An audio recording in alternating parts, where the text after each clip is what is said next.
While Dallas police officers were at a peaceful protest protecting First Amendment rights, they quickly had to protect civilians' lives as shots rained down from above. 5 officers died in the attack and 7 others were injured. As we look to the video for clues, we start to question those behind this deadly attack, and we're questioning that motive. Many are now asking about the individuals behind this. We're just learning that they did have tactical training. Joining me now is Henderson Cooper, better known as Coop. He's a former LAPD detective and has over 20 years of experience in law enforcement. Coop, I first want to start off by sending my condolences to you and your brothers and sisters in blue. You know, the nation is on edge, and as well as law enforcement. What are you hearing from fellow police officers right now? Well, I mean, everyone is duty-minded right now. Everyone is task-minded right now. They're out, those that are out on the street are being as diligent as possible, being more mindful of the fact that anything can happen. And this is typical of the job anyway, but now with the fact that someone has identified an aim and a desire to harm police, absent anything else happening like there being a crime and the police respond, this suggests that officers may be much more aware, much more concerned, much more vigilant. Their families are more worried for them. Their organizations are more worried for their people.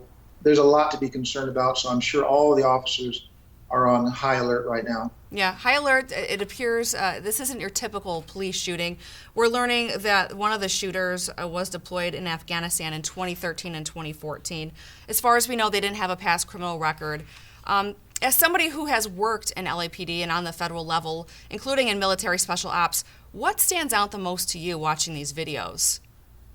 Well, the concern is that when tactics are employed against the police, it becomes a different kind of dynamic. It's one thing when two people encounter each other and things escalate, and the next thing you know, they're in a physical confrontation. That's a little different than something that is more akin to a strategic tactical operation in which someone makes a plan, deploys, has all their resources available to them, and they come upon an unsuspecting and unprepared adversary. In this case, the adversary being the police. They had, at some point or another, they planned what they were doing. If it was on the spur of the moment, it still involves some planning, because unless they carry around rifles and guns and ammunition with them all the time, they had to have planned that. They had to have planned where they were going to deploy themselves: rooftops, windows, hiding spots, sniper nests, whatever it might be. They had to plan that to some degree.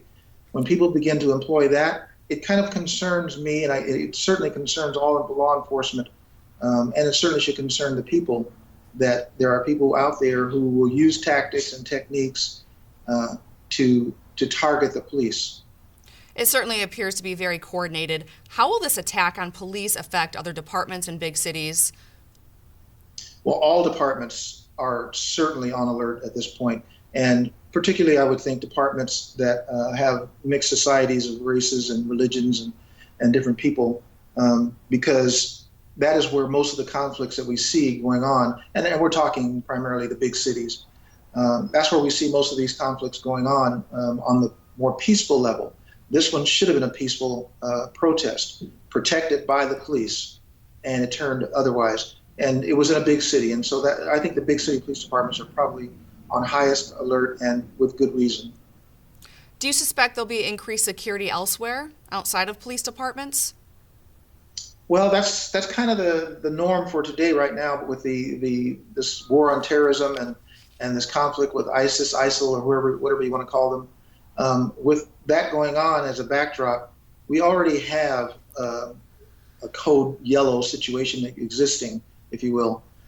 So the police departments were always on guard for normal crimes and these kinds of attacks and the advent of terrorism in the environment. So we're pretty much up there where everything is a big concern. It's still early in the investigation and the motive is unclear. Do you believe the anti-police rhetoric played a hand in this attack? It certainly had to. It certainly had to. There is a connection and a nexus between events and actions. This was an event that was protesting what people believe was police violence against innocent people, and people were protesting, exercising their civil rights, and people took advantage of that and joined in with them to target the police at a time when the police are going to be most vulnerable. The police have to be out and visible during a demonstration. They have to be out and visible protecting people. So it presented a grand opportunity for sick-thinking people. Black Lives Matter has been very vocal. Do you believe that they contributed to this anti-police rhetoric? Well, I think the overall rhetoric does, certainly.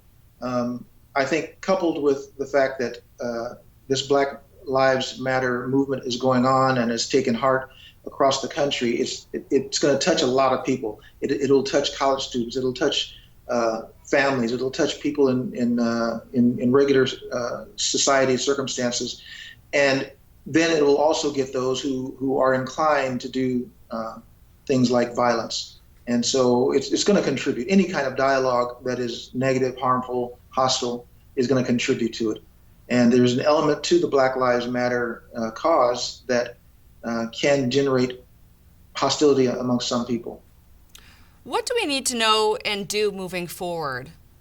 As the media, the law enforcement, Black Lives Matter, and other groups protesting, everybody as a whole, what do you think we need to do and know moving forward?